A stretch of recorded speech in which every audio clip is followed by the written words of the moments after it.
Modi, Jinping এবং Putin তারা যদি গোটা বিশ্ব শাসন করে তাহলে ডোনাল্ড ট্রাম্প কি করবেন? অবধারিতভাবে এই প্রশ্নটা খুব স্বাভাবিকভাবে উঠে আসছে, কারণ এসসিওর মিটিংটা যে গোটা বিশ্বের একটা ভূরাজনৈতিক মানচিত্র, কূটনৈতিক মানচিত্র বদলে দিচ্ছে সেটা আর বলার অপেক্ষা রাখে না। কিন্তু ডোনাল্ড ট্রাম্প কি ভাবছেন? তিনি কি চুপ করে বসে থাকার মানুষ? কারণ ইতিমধ্যেই হয়তো এতদিনে তার ধুকপুকানি শুরু হয়ে গিয়েছে। তাহলে কিভাবে রিটালিয়েট করতে পারেন ডোনাল্ড ট্রাম্প বা আমেরিকা, যাই বলি না কেন? কারণ ঘুম থেকে জেগে উঠে আমেরিকা যে প্রথম ছবলটা মারবে সেটা আর বলার অপেক্ষা রাখে না। কারণ ইতিমধ্যেই বেশ কিছু তথ্য, বেশ কিছু সূত্র মারফত খবর আমাদের কাছে আসছে যে ডোনাল্ড ট্রাম্প কিন্তু এবার অন্যভাবে ভাবতে শুরু করে দিয়েছেন। আমরা এই গোটা বিষয়টা নিয়ে কথা বলবো। আন্তর্জাতিক সম্পর্ক বিশেষজ্ঞ শুভাশিস ব্যানার্জি আমাদের সঙ্গে রয়েছেন। শুভাশিস, আপনাকে স্বাগত জানাই আজ তাক বাংলায়।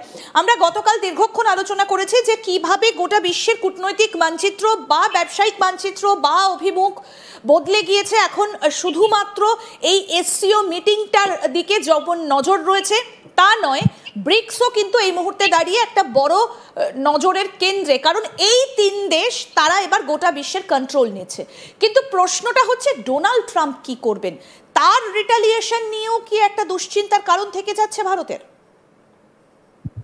দেখো, সম্পর্ক যেমন আন্তর্জাতিক হয়, তেরম জাতীয় হয়, সেরকম রাষ্ট্রীয় হয় এবং ব্যক্তিগত হয়। এবং এই সব সম্পর্কে একটা ফেজ আমরা সবাই মানে ক্রস করেছি কোনো না কোনো কারণে। সেটা হলো যে ও কি সত্যি আমার সাথে থাকবে না, ও কি আমার সাথে নেই, এই সেন্স অফ ডাউট। এই সেন্স অফ ডাউট থেকেই একটা জিনিস সৃষ্টি হয়, সেটা হবে সেন্স অফ সেপারেশন। সেই সেন্স অফ সেপারেশন থেকেই মানুষ কিন্তু ডেসপারেট বা অ্যাগ্রেশনের বিমুখ হয়।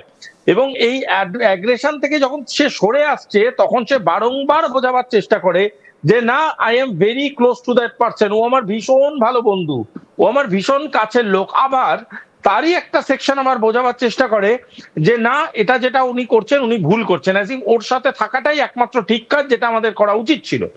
দুটো সেন্সকে যদি মেলানো যেতে পারে তাহলে আমেরিকার সেনেট এবং আমেরিকার বিভিন্ন নামজাদা জার্নালিস্টদের টুইটার অ্যাকাউন্ট ঘাটলে বোঝা যাবে এই দু তিন রকম মানসিকতার মধ্যে দিয়ে গত 3 দিন ধরে আমেরিকাবাসী যাচ্ছে।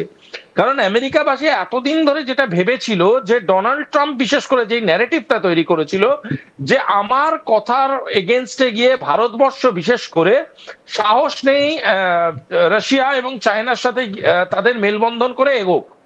আজকের ডেটে দাঁড়িয়ে রাশিয়া, চায়না এবং ভারতের একত্রিত এক মঞ্চে দাঁড়ানো শুধু না, এক রকমে একসাথে একটা গোটা পরিকাঠামো তৈরি করা is no more a matter of doubt. এখন এমন একটা বাস্তব চিত্র নিয়ে ফেলেছে যেটা আমেরিকা বুঝতে পেরেছে যে তার তৈরি কোনো ন্যারেটিভই এখন দাঁড়াবে না। সুতরাং অর্গানিক ভাবে, ইনঅর্গানিক ভাবে, ট্রেড ওয়াইজ ভাবে এবং ব্যক্তিগত ভাবে আমেরিকা কিন্তু রিটালিয়েট করবে। বহু মানুষ, বহু বিউরোক্র্যাট, বহু ডিপ্লোম্যাটস, বহু স্ট্র্যাটেজিস্ট, তাদের উপরে আমেরিকা কিন্তু বাজ ফেলবে। শুধুমাত্র ট্রেড ইকোনমিক্স এর উপরে হাত দেবে তা নয়, ব্যবসায়ীদের ব্যক্তিগতভাবে বিভিন্ন কারণে সহযোগিতা বন্ধ করার একটা প্রবণতা দেখা দেবে। শুধু তাই নয়, বহু ছোট বড় দেশ যেগুলো আমেরিকার কমান্ডের আন্ডারে আছে, আমেরিকা তো বরাবরই ফক্স প্লেতে মাস্টার, মানে ঝোপে থেকে যারা বলে না ঝোপের পেছনে দাঁড়িয়ে দাঁড়িয়ে পরিচালনা করে, সেই ধরনের ফক্স প্লেতে আমেরিকা বরাবরই মাস্টার। এবং তুমি ছবল মারার কথা বলে তাদেরকে নতুন তাদের নামের সাথে একটা সাপের একটা যোগাযোগ করে দিলে, সুতরাং এটা একটা বোঝা গেল শাহবাজ শরীফের অ্যাঙ্গেলটা নিয়ে এখানে আসি। তিনি বলছেন যে পাকিস্তানকে একঘরে করার একটা চেষ্টা হচ্ছে। কারণ একটু বলি, কারণ গত জুন মাসেও যেখানে প্রতিরক্ষা মন্ত্রী সাইন করেননি, যেখানে কারণ সেখানে পেহেলগামের কথা উল্লেখ ছিল না, কিন্তু এটা এসসিওতে গিয়ে সাইন হয়েছে, কারণ সেখানে পেহেলগামের তীব্র নিন্দা করা হয়েছে এবং চীন তাতে সহমত হয়েছে যে এই ধরনের কর্মকাণ্ড যে মেনে নেওয়া হবে না সেটা স্পষ্ট করে দেওয়া হয়েছে এসসিও থেকে। দায়িত্ববান একজন প্রতিনিধি হিসাবে জিজ্ঞেস করছি, কালকেও খেয়েছে দুপুরবেলা? সেই ব্যাপারে কোনো খবর আছে কি, আপডেট আছে আপনাদের কাছে? যে শাহবাজ শরীফ যেভাবে দাঁড়িয়েছিলেন, একটা চিন্তা তো হয় ওই বয়সে লাঞ্চ টাঞ্চ না পেলে বিপদ। যাই হোক, এগিয়ে চললাম আমরা বাকি ডিসকাশনে। সেইখানে আমি বলছি যে উনি টুইট করেছেন, ভাল লাগছে দেখে যে মানে যথারীতি পাকিস্তানের টেকনোলজি এগোচ্ছে অল্প অল্প করে হলেও।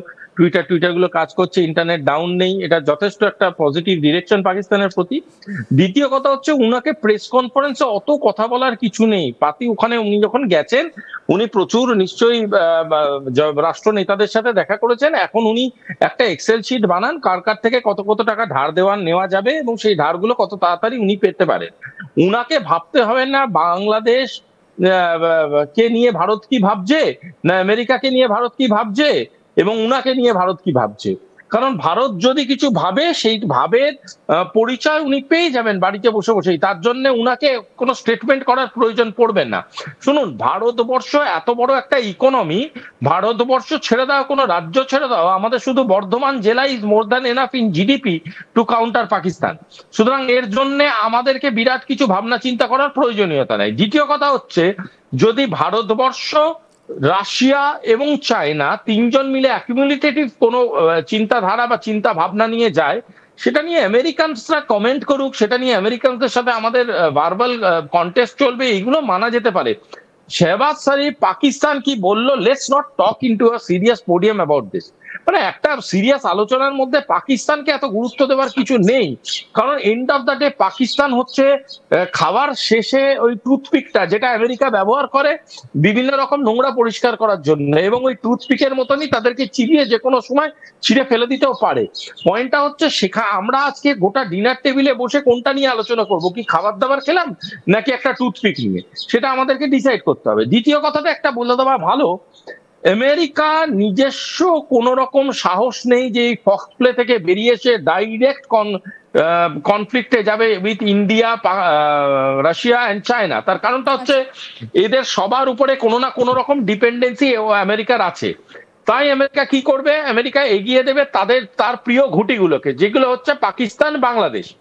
এই পাকিস্তান বাংলাদেশের প্রধানমন্ত্রীদের নিয়ে এবং এই আমাদের মোহাম্মদ ইউনূসের মতো কিছু মানে ভাড়া করা নেতাদের নিয়ে চালাবে। একটা বিষয় একটু আপনার থেকে জানতে চাইবো, এই যে আপনি জিডিপির একটা তুলনা করলেন না বর্ধমানের সঙ্গে গোটা পাকিস্তানের, সেটা তো সহজ পথে, যারা নিজের দেশের উন্নতির কথা ভাববে সৎ পথে থেকে, তাদের সঙ্গেই তুলনাটা মানে। কিন্তু পাকিস্তান কি আদৌ সেটা ভাবে? না, ভাবার জন্য তো একটা বেসিক জিনিসের খুব প্রয়োজনীয়তা আছে, সেটা হলো মস্তিষ্ক। মস্তিষ্ক ছাড়া কেউ ভেবেছে এরকম অভিযোগ তো কারোর বিরুদ্ধে নেই। সেখানে তো পাকিস্তানের তো মস্তিষ্কের অভাব। পাকিস্তান রোগ নেশনের থেকেও বড় কথা, দেখো আমি একটা কথা মানতে কোনোদিনই রাজি নেই কোনো ক্ষেত্রেই, সেটা হলো কোনো মানুষ ইচ্ছাকৃত নেশাগ্রস্ত হয়, সে এনভায়রনমেন্টালি নেশাগ্রস্ততার একটা পরিস্থিতির মধ্যে পড়ে, তারপরে কিন্তু তার নিজস্ব ইচ্ছা শক্তিটা এতটাই দুর্বল যে সে নেশাগ্রস্ত হয়ে পড়ে দিনের পর দিন। এবং তাই পাকিস্তানের অবস্থা সেটাই হয়ে দাঁড়িয়েছে। একটা সময় ছিল তাদের টেরিটরিকে ইউজ করে ধরো তর্কের খাতিরে মেনেই নিলাম টেরারিজম হতো, আজকের ডেটে দাঁড়িয়ে সে কি